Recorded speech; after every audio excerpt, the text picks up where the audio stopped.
A very interesting topic, resolving power and limit of resolution. Dear students, resolving power को समझने के लिए हम कुछ एग्जाम्पल लेते हैं। जैसे मान लो मैं आपसे पूछता हूँ कि ये कितनी फिंगर्स हैं। यदि आपका आंसर 2 है तो एक वास्तव में कितनी फिंगर हैं ये 2। Now these are 3, now these are 4। 4 finger की मैंने और आपको ये 4 ही दिखाई दे रही हैं। इसका मतलब योर आइज, या हम ये कहते हैं कि हमारी जो आँखें ये भी एक प्रकार का ऑप्टिकल इंस्ट्रूमेंट का काम करती हैं। अगर मैं ये पूछता हूँ कि ये कितने हैं, अगर आपका आंसर 5 है तो 1 2 3 4 5 एग्जैक्ट में रियल में कितने हैं 5 है। हमने 5 उंगलियों को अलग अलग सेपरेटली देखा। तो कोई भी ऑप्टिकल इंस्ट्रूमेंट इस प्रकार से वस्तुओं को सेपरेटली शो करता है तो उस ऑप्टिकल इंस्ट्रूमेंट में क्या होती है, रिजोल्विंग पावर होती है।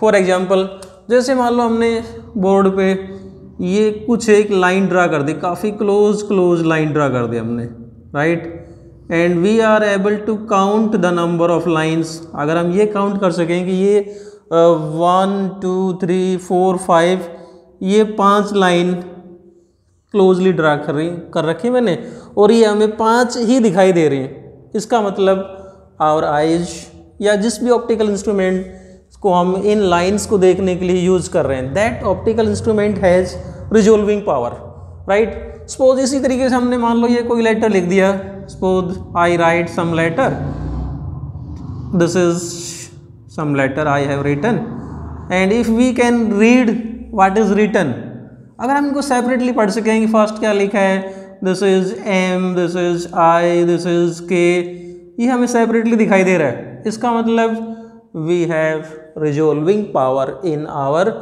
आइज।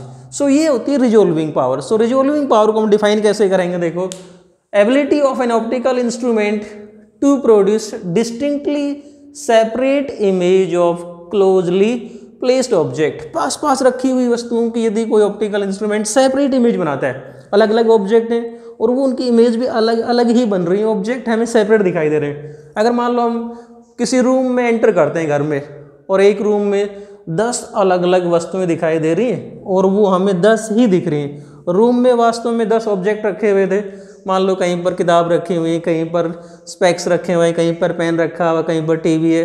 इस प्रकार से अलग अलग ऑब्जेक्ट और वो हमें अलग अलग ही दिखाई दे रहे हैं सारे ऑब्जेक्ट। इसका मतलब we have resolving power. So और ये कहते हैं कि our eyes have resolving power. So what is resolving power? किसी भी ऑप्टिकल इंस्ट्रूमेंट की ये जो एबिलिटी है जिसके बेस के ऊपर हम अलग अलग ऑब्जेक्ट को अलग अलग ही सेपरेटली देख सकते हैं। सो क्या होगा, ऑप्टिकल इंस्ट्रूमेंट से हम देखते हैं, फॉर एग्जाम्पल आवर आइज भी क्या ऑप्टिकल इंस्ट्रूमेंट है।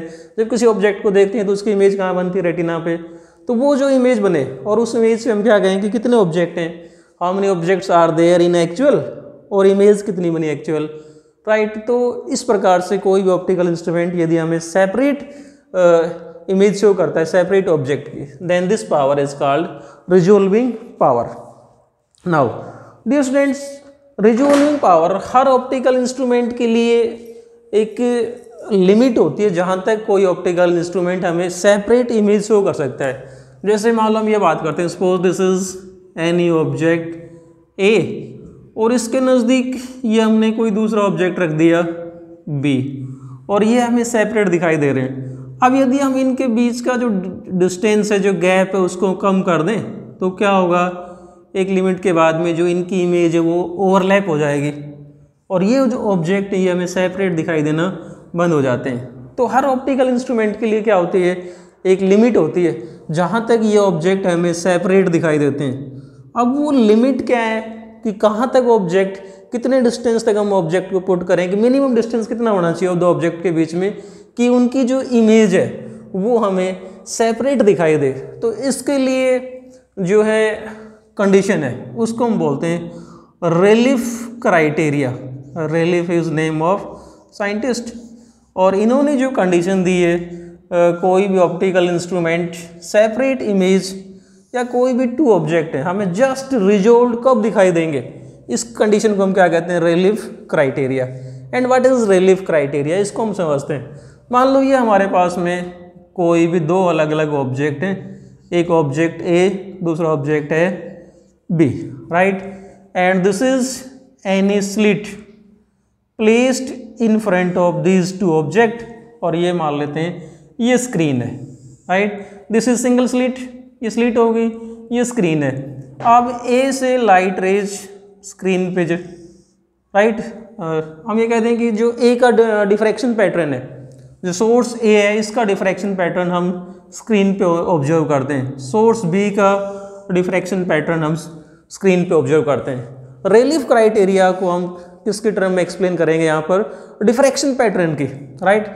और तो डिफ्रैक्शन पैटर्न की बात करते हैं, जब देखो याद कीजिए आप, जब हम डिफ्रैक्शन की बात करते हैं तो डिफ्रैक्शन की खासियत क्या होती है, कैरेक्टरिस्टिक्स क्या होता है, मेजर कैरेक्टरिस्टिक्स, डिफ्रैक्शन में हमें सेंट्रल मैक्सिमा मिलता है, उसके बाद में जो सेकेंडरी मैक्सिमा मिलता है उनकी जो इंटेंसिटी है वो दैट गोज ऑन डिक्रीजिंग। जैसे आप याद कीजिए हमने पढ़ा था पहले diffraction of light, central maxima, उसके बाद में फर्स्ट मिनिमा, फिर फर्स्ट मैक्सिमा, फिर this is second minima, this is, right, देखो सेंट्रल मैक्सिमा, सेंटर के बाद में first secondary maxima, secondary maxima and so on. इसी प्रकार से दोनों तरफ जो डिफ्रैक्शन पैटर्न है इट इज ऑब्टेन्ड। यदि हम ए के डिफ्रैक्शन की बात करते हैं, diffraction pattern of A will be observed like this and this is the maxima of centre या maximum intensity of central maxima. ये मान लो ए का ये सेंट्रल मैक्सिमा है और ये क्या होगी इसकी मैक्सिमम इंटेंसिटी। इसी प्रकार से यदि हम बी का डिफ्रैक्शन पैटर्न ऑब्जर्व करते हैं यहाँ पर, तो बी का डिफ्रैक्शन पैटर्न ये बना हमें, राइट। अब यहाँ पर देखो दो अलग अलग हमारे पास में we have two central maxima, एक ए के लिए एक बी के लिए। ए का सेंट्रल मैक्सिमा यहाँ से यहाँ तक आया, यहाँ से यहाँ तक यदि हम बात करते हैं then we have bright portion on the screen, this is bright portion. उसके बाद में क्या आ गया, डार्क, और फिर क्या आ गया, ब्राइट। इसका मतलब इन दोनों ऑब्जेक्ट की इमेज जो हमारी आईज पे बनेगी, रेटिना पे बनेगी, तो क्लियर है कि रेटिना पे क्या बनेगा, हमें रेटिना पे हमें क्या देखने को मिलेगा कि there are two bright images on the retina. दो ही ऑब्जेक्ट हैं, दो ब्राइट इमेज बन गई। हम इनको आसानी से क्या कर सकते हैं, डिस्टिंग्विश कर सकते हैं, क्लासीफाई कर सकते हैं, राइट। अब यदि ऑब्जेक्ट ए और बी को हम और क्लोज ले आते हैं, इस ऑब्जेक्ट ए और बी को थोड़ा सा और क्लोज ले आते हैं इस प्रकार से कि ऑब्जेक्ट ए यहाँ पर है, बी यहाँ पर है, और इनको हम इस प्रकार से पास पास ले आए। सेम डायग्राम की बात करते हैं, दिस इज स्लिट, जो स्लिट यहाँ थी उसी स्लिट की यहाँ बात कर रहे हैं, and this is the screen, यहाँ बात कर लेते हैं कि ये जो स्क्रीन है हमारे पास में, दिस इज स्क्रीन। ए से ए का डिफ्रैक्शन पैटर्न यहाँ ऑब्जर्व करते हैं, बी का डिफ्रैक्शन पैटर्न, और इस प्रकार से हो कि बी का जो डिफ्रैक्शन पैटर्न है इसका फर्स्ट मिनिमा यहाँ बना, this is the first minima of diffraction of A. और यहाँ पर मान लो राइट, एक मिनट देखो हम बात करते हैं कि this is the diffraction pattern of B. अब ए का डिफ्रैक्शन पैटर्न यहाँ बनेगा इस प्रकार से, this is the diffraction pattern of A. ये तो बना ए का डिफ्रैक्शन पैटर्न, और ये किसका है, बी का डिफ्रैक्शन पैटर्न। और बी का जो डिफ्रैक्शन पैटर्न है this is the central maxima of diffraction pattern of B. अब देखो बी के सेंट्रल मैक्सिमा पे ए का बी का जो है ये डिफ्रैक्शन है, यहाँ पर ए का क्या है, this is diffraction pattern of A. A का first minima, this is minima of A. हम यहाँ पर ये कह सकते हैं कि यहाँ पर ये क्या आया, minima of diffraction pattern of A. A का डिफ्रैक्शन यहाँ तक आ रहा है और यहाँ पर क्या आ गया, ए का मिनिमा। या फिर यूँ कह दें कि ये बी का डिफ्रैक्शन है और बी का मिनिमा कहाँ पर आया, ए के डिफ्रैक्शन पैटर्न के सेंट्रल मैक्सिमा के साथ में। मतलब ए का मैक्सिमा किस पर लाई करता है, maxima of A lies on minima of B. ये कंडीशन आ गई यहाँ पर। देखो हमने ये जो डिस्टेंस था, जब ज़्यादा डिस्टेंस था तो इनका डिफ्रैक्शन पैटर्न अलग अलग बन रहा है, इसका अलग बन रहा है। हमने डिस्टेंस को क्लोज किया, यहाँ तक ले आए इस कंडीशन तक कि एक के सेंट्रल मैक्सिमा पे दूसरे का क्या आ रहा है, मिनिमा आ रहा है, राइट। इस डिस्टेंस तक तो हम क्या कह सकते हैं, these two objects are just resolved. केवल हम कह सकते हैं कि यहाँ पर दो अलग अलग ऑब्जेक्ट हैं। यदि डिस्टेंस को हम इससे कम कर देंगे तो उस केस में ये दो ऑब्जेक्ट सेपरेटली हम नहीं देख सकते, इनकी इमेज सेपरेट नहीं बनेगी। फिर क्या होगा, केवल आई पर हम ये कह सके there is only one bright band, ये सारे का सारा पोर्शन जो बनेगा ये रेटिना पे केवल एक ही ब्राइट बैंड बन जाएगा। ये हमें दो अलग अलग सेंट्रल मैक्सिमा दिखाई नहीं देंगे। यहाँ पर क्या दिख रहा है, there are two central maxima. Then this is the last condition, या यूँ कहते हैं कि this is the last distance, minimum distance जहाँ तक इनकी इमेज क्या बनेगी, सेपरेट बनेगी, राइट।